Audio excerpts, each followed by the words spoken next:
Hey, Margie here. Are you ready to learn how you can use food as medicine when it comes to our bones? Well, we have a very special guest, Dr. Sally LaMont. And Dr. LaMont is a licensed naturopathic doctor, acupuncturist, educator, cook, and she sees patients at Marin Natural Medicine Clinic in Larkspur, California. There she focuses on healthy aging, digestive issues, metabolic and hormonal imbalances, prediabetes, and dementia through personalized natural treatment plans that address the root causes.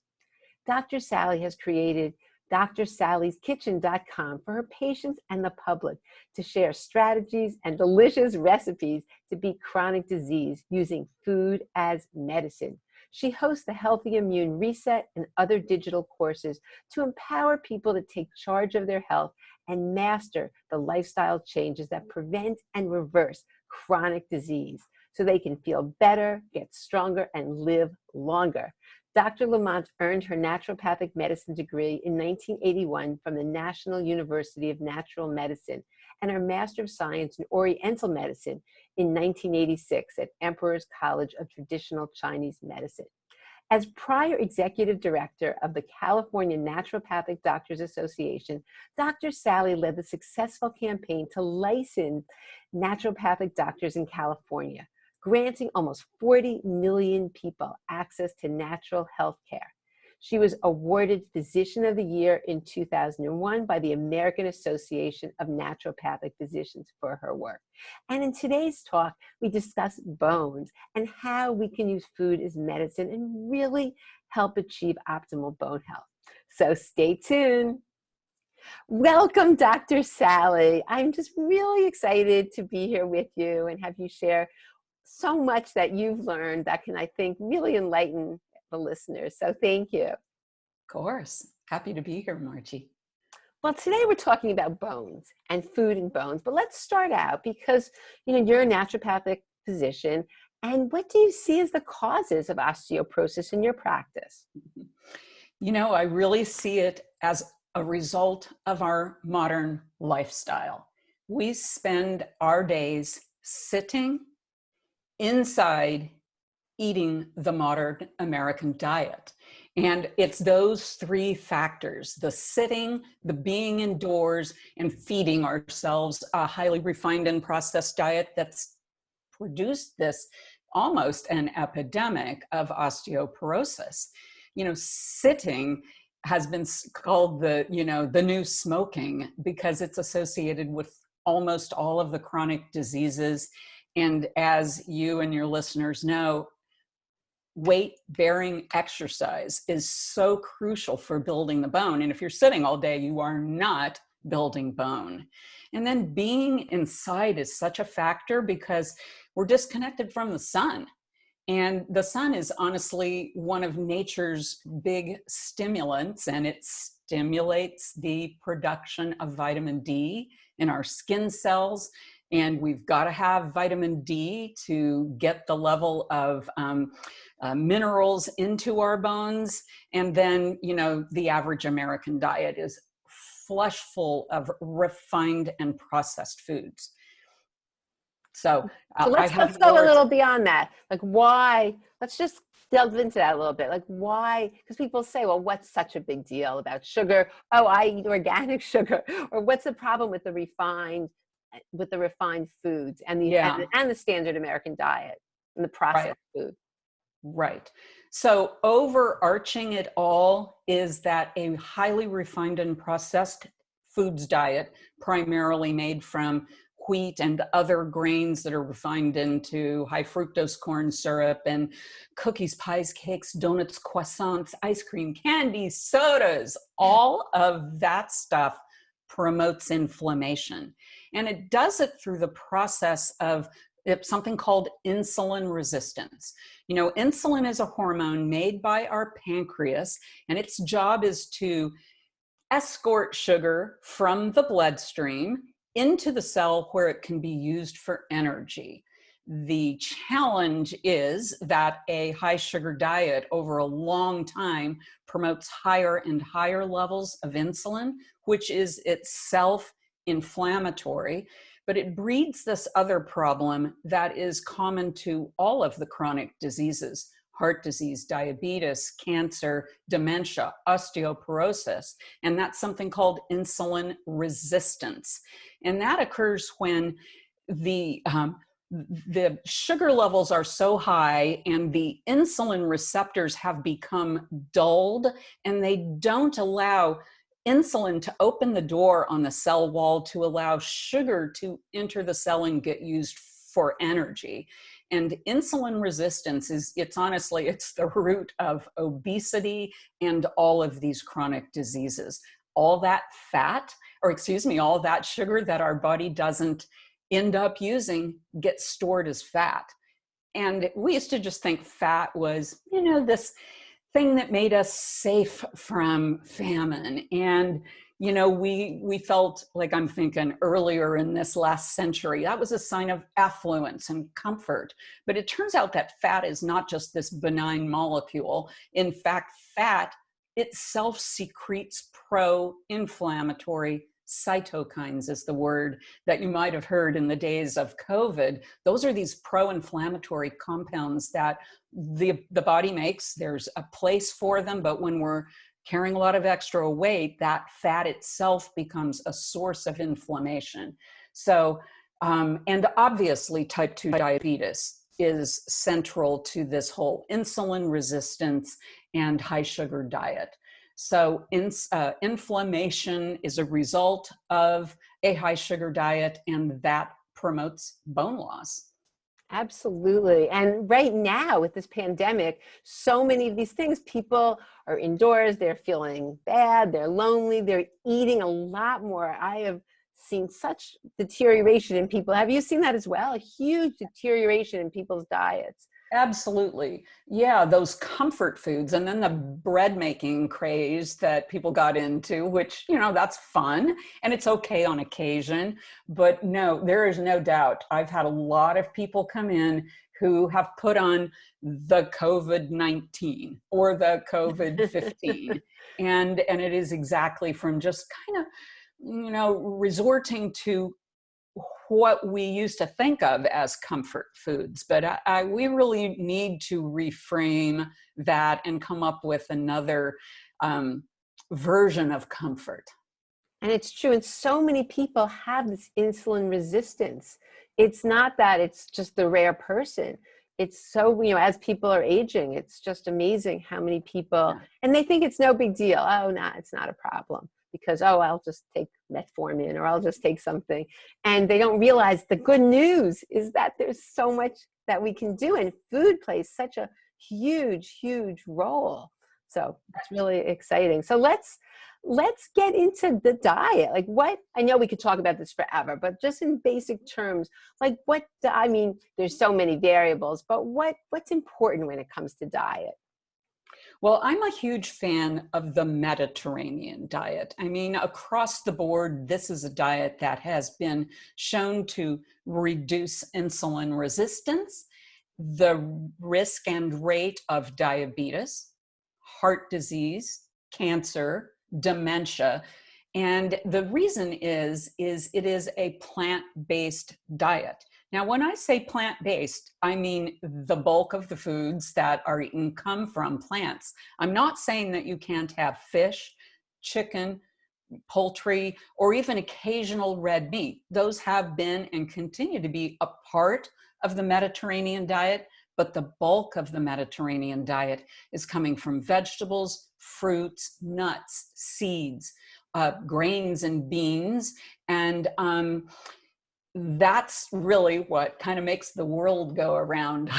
They got a lot of extra virgin olive oil in the Mediterranean diet, and EVOO, as Rachel Ray called it. I like calling it that because we really want the extra virgin version of olive oil.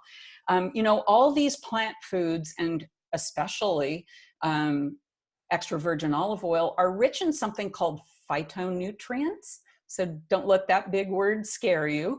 Phyto just means plant, and nutrients obviously nurture us.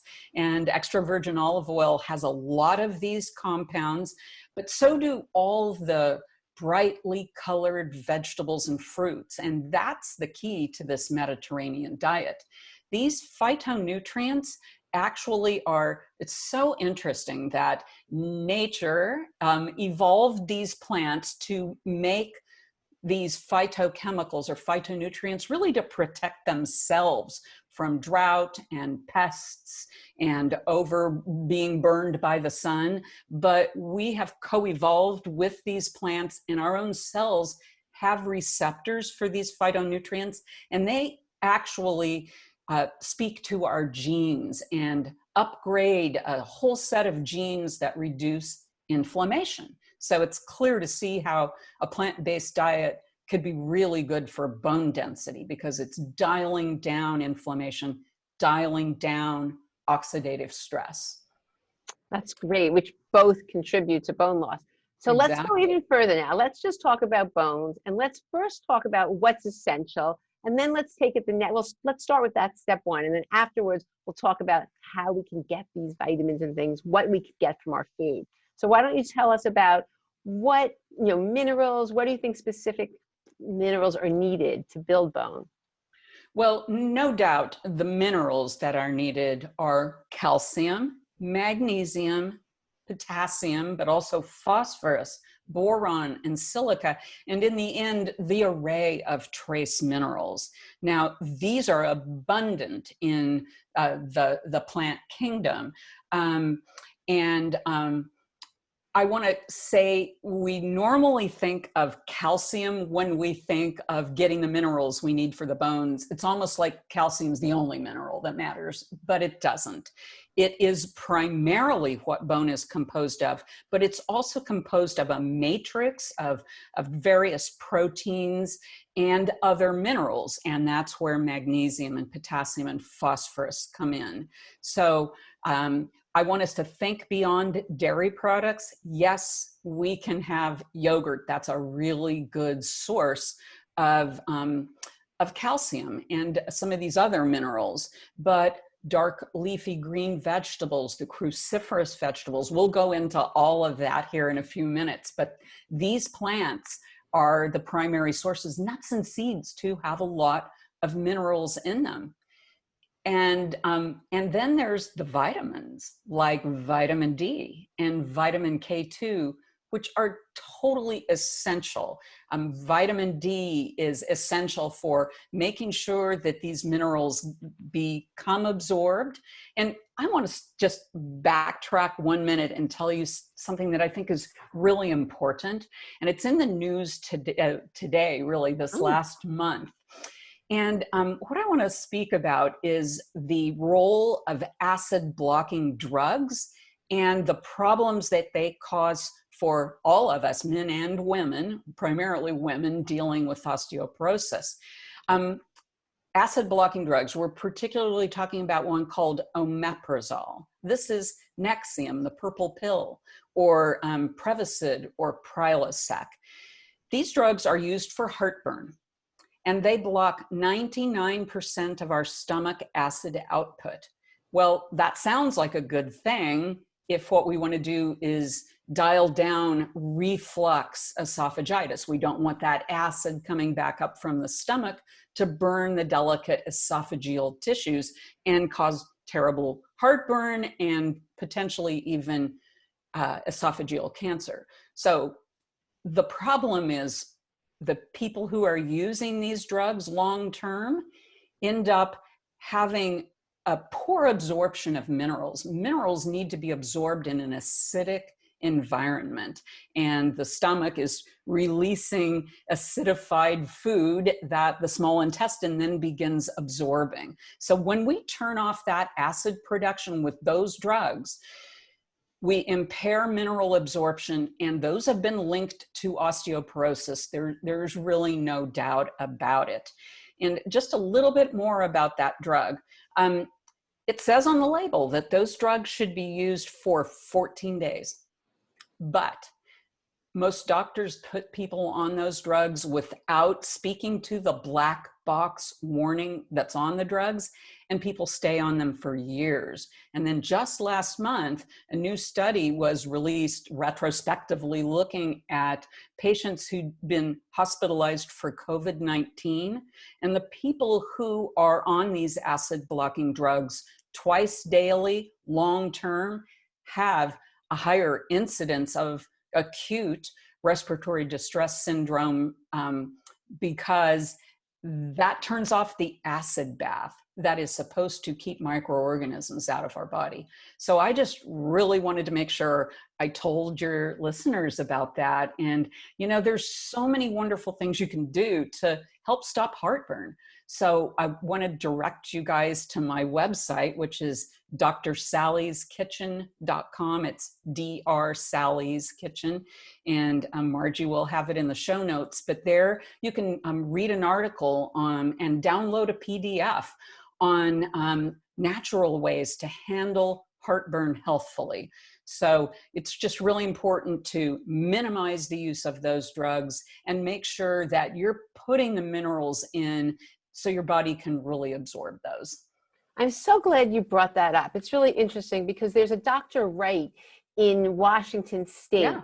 And he found that 90%, he actually did the, what's the name of that test? The pill that you swallow. The Heidelberg test. Yes, he did the Heidelberg test, and which they don't really do. It's not a common test because it's expensive. But it really shows what's going on with stomach acid. And he showed that 90% of the people with osteoporosis had reduced stomach acid. So you're absolutely right that we need that stomach acid to absorb our nutrients. And so it's something that I think, do you ever do any tests? I always do a baking soda test to sort of see, just get an idea.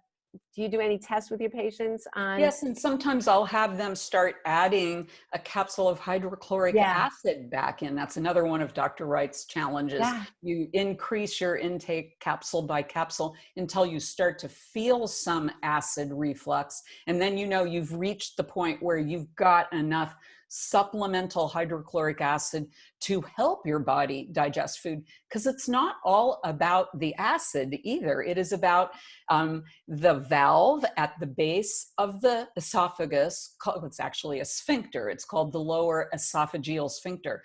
And a lot of different factors can play into that sphincter opening back up, which is really what allows the acid to reflux. So there's much more to the story than just blocking acid. But for, this topic, I think it's really important for people to recognize that the FDA put that black box warning there for a reason, and it's just ignored. And it's playing a role in a lot of conditions, COVID-19 and osteoporosis being a couple. Yeah, and I think the good thing that you pointed out was there's other ways, but don't just go off your medication. Obviously work with your doctor, but the good news is, as you said, and that's great that you have that on your website, is there's a lot that can be done so that you don't have to be on these that are really, really creating havoc with the bones and your whole overall health. And look about that. It's awful with COVID that people who are on these, but at least I think maybe it's bringing it to the attention that maybe there's something that's not so great. I think people have known that, but I think it's even been heightened. So yes. Yeah, so that's great. Thank you so much for bringing that up. Yeah. The other thing I wanted to say is what I have seen, and I love that you mentioned about calcium, because so often when people go to the doctor, they just make sure they're on calcium and vitamin D, and that's it. And they forget about all those other minerals that you talked about, which is like the symphony that we need. So thank you for bringing all of that up, because it's so important. I see, I don't know if I see people taking too much calcium, because there are a lot of times given, 2 500 or 600 milligram pills. So they're given 1,200 milligrams, and then they're eating food with calcium. So, more is not better here. I am so glad you mentioned that. Yes, some of the latest thinking is we really don't need to supplement with more than about 600 milligrams a day. And so then if you're eating some of the foods we're going to talk about here in a few minutes, then you will be getting all that you need. We really need maybe 1,000 milligrams. So supplementing with 600 milligrams of calcium, but then making sure that it's got the other minerals in there as well. I'm kind of fond of a supplement that has some calcium in it, called microcrystalline hydroxyapatite. You may have had people that come in and talk about that before, but that's some of the bone collagen matrix that the minerals get embedded into. So it's nice to take a calcium that has this microcrystalline hydroxyapatite and the other minerals with it, along with vitamin D. So let's delve. Ready? Are you ready? Because I'm ready. this is where you are just unbelievable, and your recipes. Oh my gosh, they're so good. I can't wait to make some of them. I've been looking at them, and I'm like, oh my gosh, they really look so interesting and yummy. So that's the good news, that we can eat delicious food, nutritious, and it's going to help our bones and every aspect of our health, and give us more energy and make us happier. Yay! Amen. So why don't we start with some of your favorites? Why don't you just go ahead? Well, I am a huge fan of dark leafy greens, and going beyond spinach. Spinach is wonderful, and we should use it. But there is Swiss chard, which has less of that oxalic acid that spinach has. You know, that's kind of got that funny taste or sensation on the tongue that spinach provides. Swiss chard doesn't have that, and neither do turnip greens or beet greens.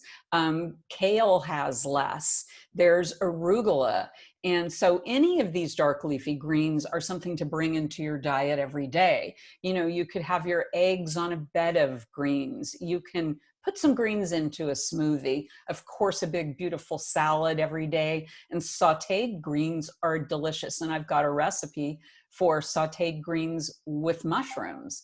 And we'll talk about mushrooms in a few minutes, but really high on my list are dark leafy greens. A cup of cooked turnip greens has almost 200 milligrams of calcium in it, but it also has potassium and magnesium and some phosphorus. So dark leafy greens rock.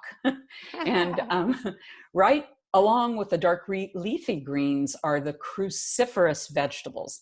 Now, cruciferous vegetables as a group, this is broccoli, cauliflower, Brussels sprouts, kale, arugula, and I just brought a vegetable into my office, and I'm going to show you this little thing. This is called Romanesco.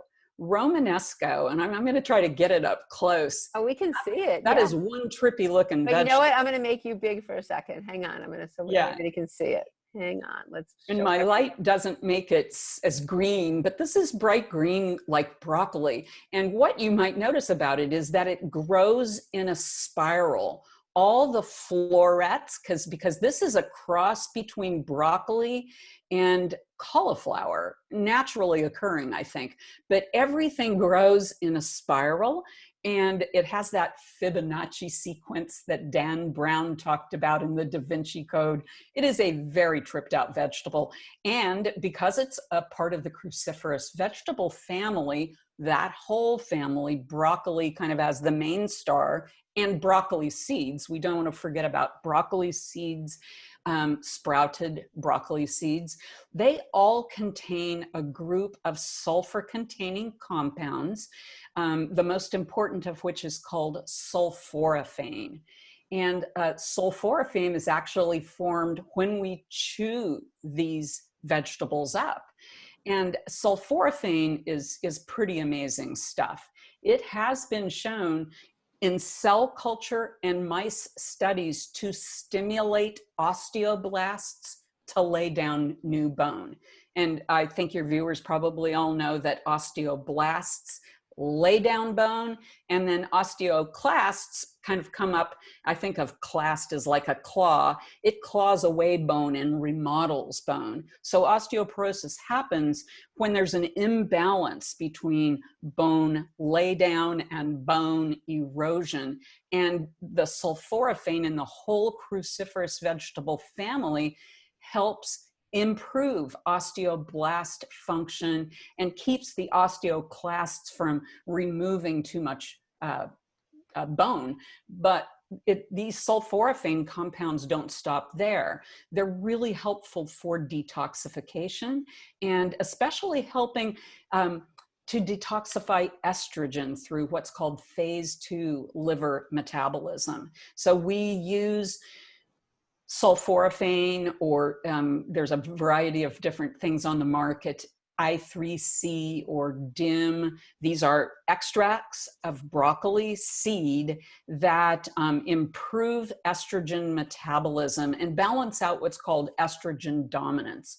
But, you know, this whole family of vegetables is really high in fiber and feeds the gut microbiome, helps to reduce the drive towards obesity. So, and just another quick thing I've learned over the last month is sulforaphane activates this thing called NRF2, which is a whole set of genes that not only reduce inflammation, but inhibit viral replication. So that's some really good reasons. And of course, to get these veggies in, but they're really rich in calcium and magnesium and folic acid. So you got to bring the cruciferous vegetables into your diet. Not too much. I mean, you know, a cup a day is plenty. You don't want to go overboard with anything. And just steam them lightly. If you cook them too much, the sulforaphane and other sulfur-containing compounds get broken down. So just 3 to 5 minutes of steaming that family of cruciferous vegetables or eating them raw is good. So I've never made that. That's so interesting. How do you make it? You know.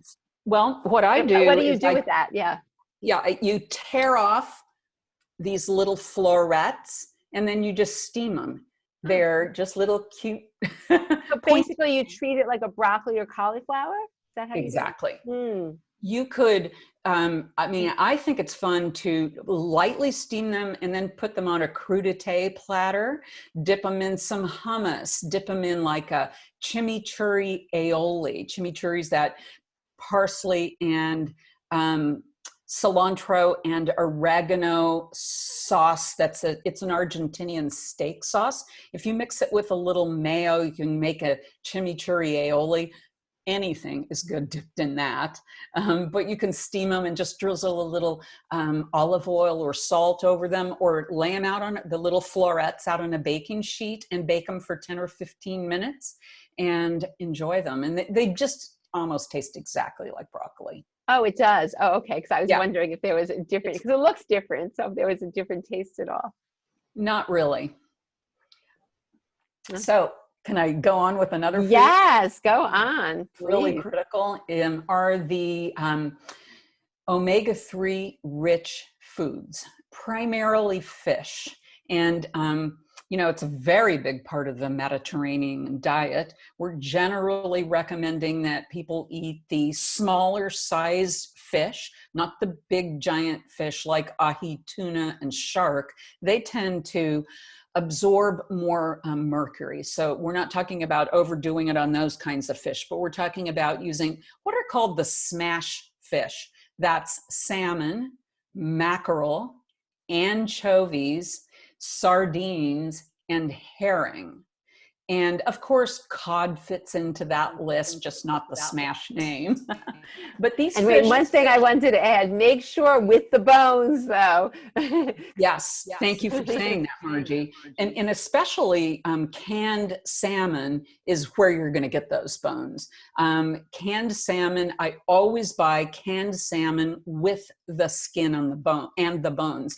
I love Vital Choice, which is an Alaskan, what would you call it? A clean fishery where they're actually they're not getting farmed fish. They're using fresh, naturally caught, line caught fish. And they sell a canned sockeye salmon with the skin and the bones that's just delicious.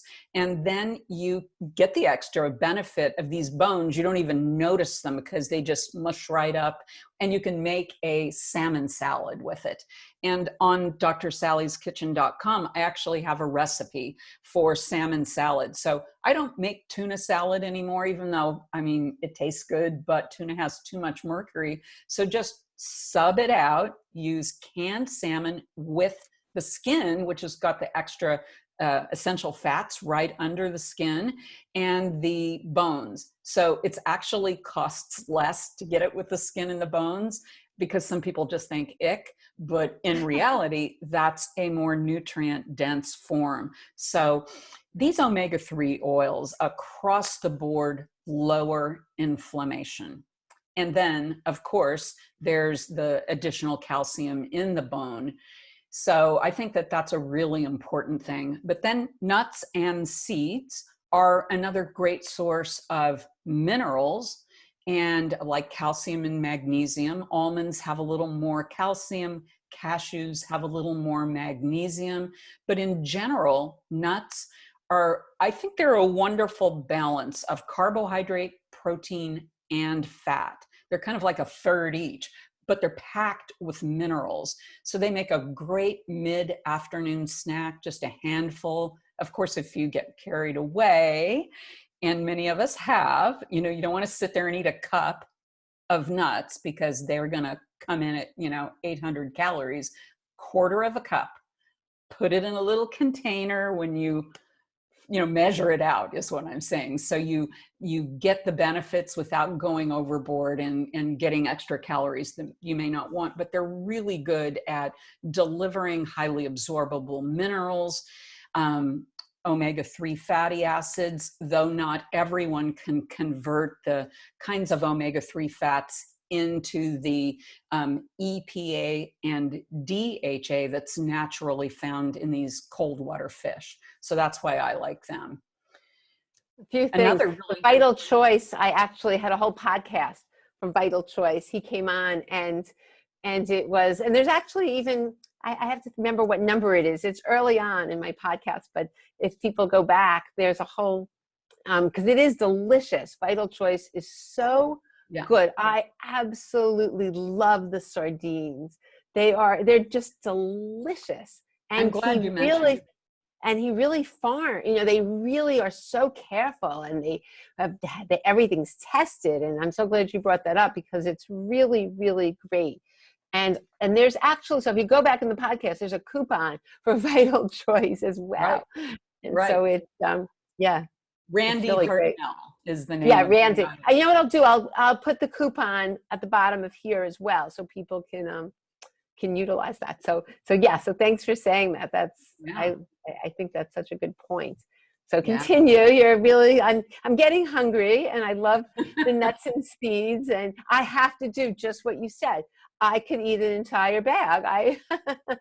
And you really need portion control. So I think that's a really good tip, just to do the quarter cup and know that that's your allotment. That's your allotment. And under no circumstances, dip your hands back into the nut jar. Just saying that. Because you will, for me personally, I do gain weight if I have too much. There's just, but it is great. I think any of us can. And that's why I mentioned that. I think they're really good, but we just got to keep an eye on not exceed that quarter of a cup a day. And then they're a fabulous snack. Put some almond butter on a celery stalk. Almond butter, walnut butter, anything. Walnuts are a really good nut that I didn't mention that actually do have more of the omega-3s. And of course, chia and flax seeds are also rich in some of those omega-3 oils, hemp seeds as well. But another thing that I want to tell you guys about is a spice that you may not know can play a really positive role in reducing inflammation, and that's the use of turmeric.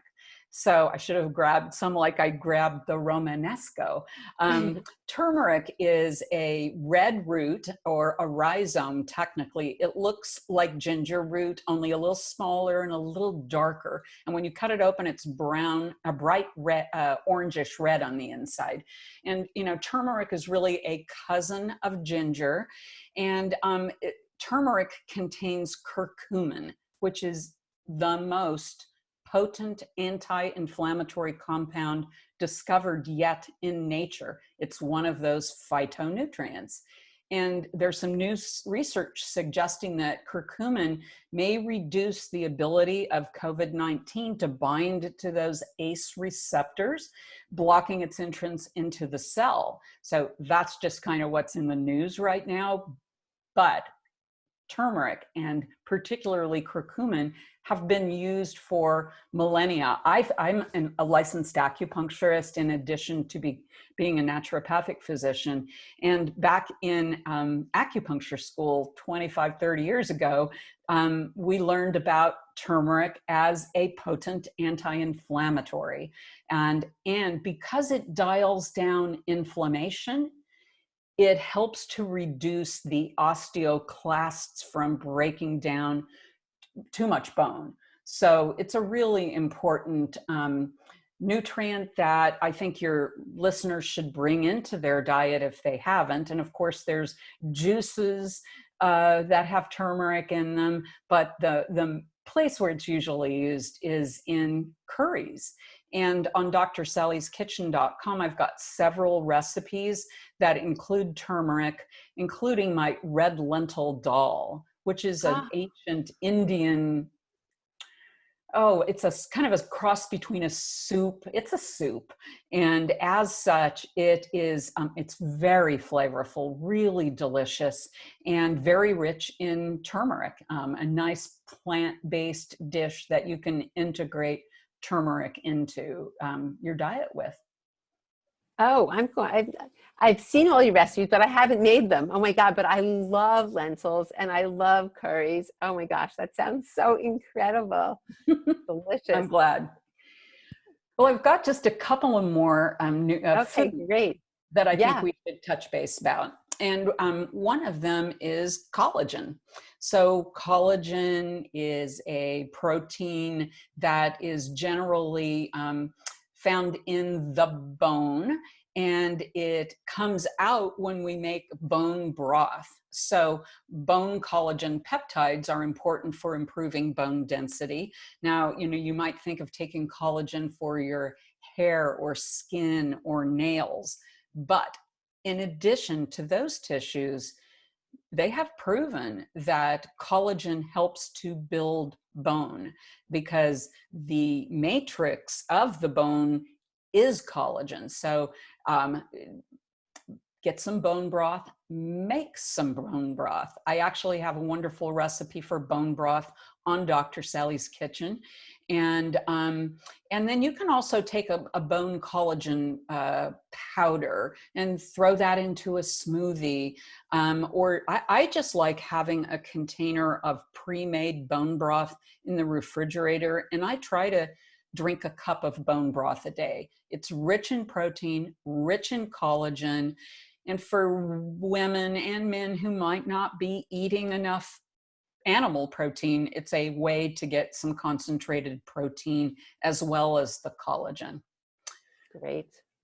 But the surprise, I think the surprise food that, you know, is not, I mean, I was kind of shocked to learn that prunes are a really wonderful way to build bone density, and it's been proven to do that. So prunes are dried plums, and this, you can get it with plums, but prunes are what have been studied.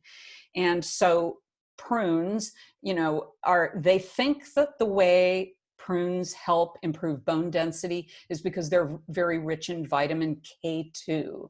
And K2 is the vitamin that helps vitamin D absorb the calcium and then direct it into the bone itself instead of getting stuck in joint spaces and creating like a bone spur in your shoulder, or creating an atherosclerotic plaque that's calcifying in the heart. We want that calcium to go to the bone.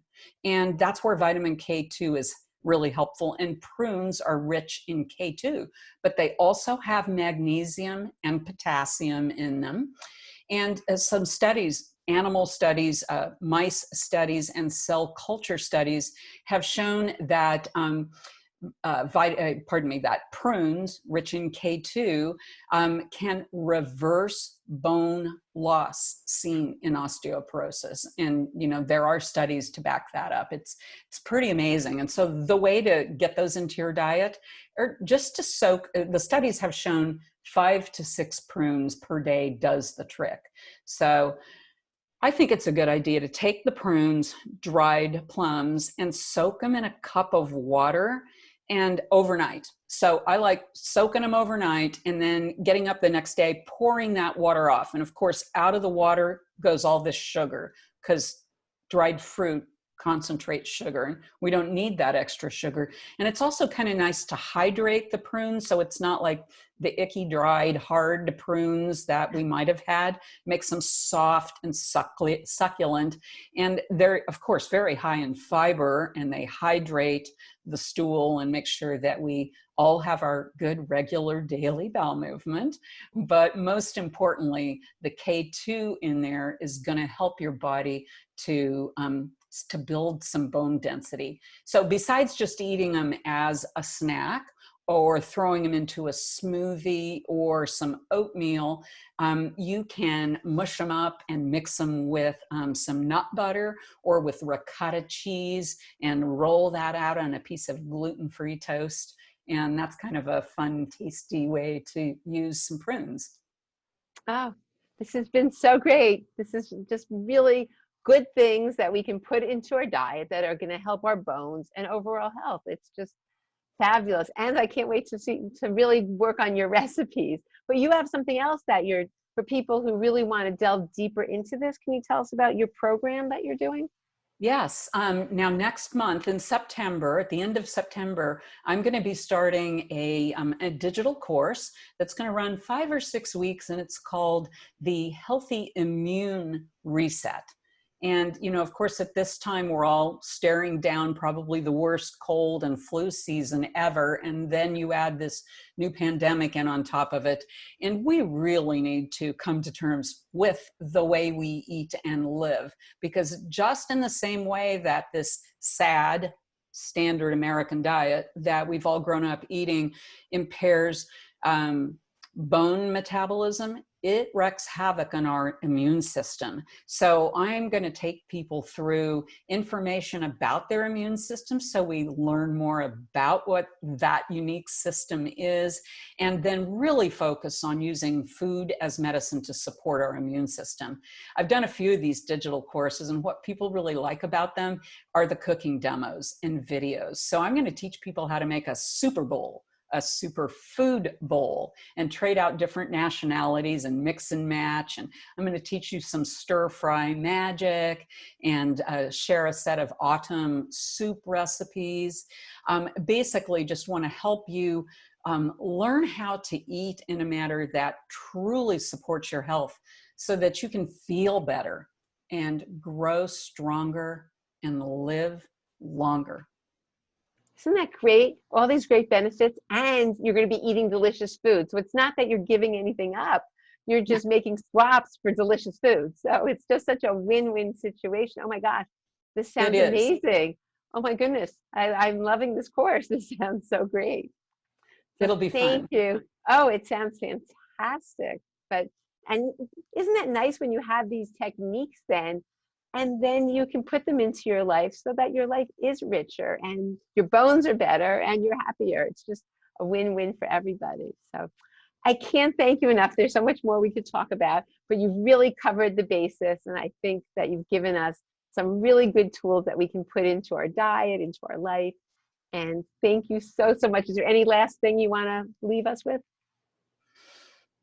I would say if there is one action step you can take right now, it's to learn to cook.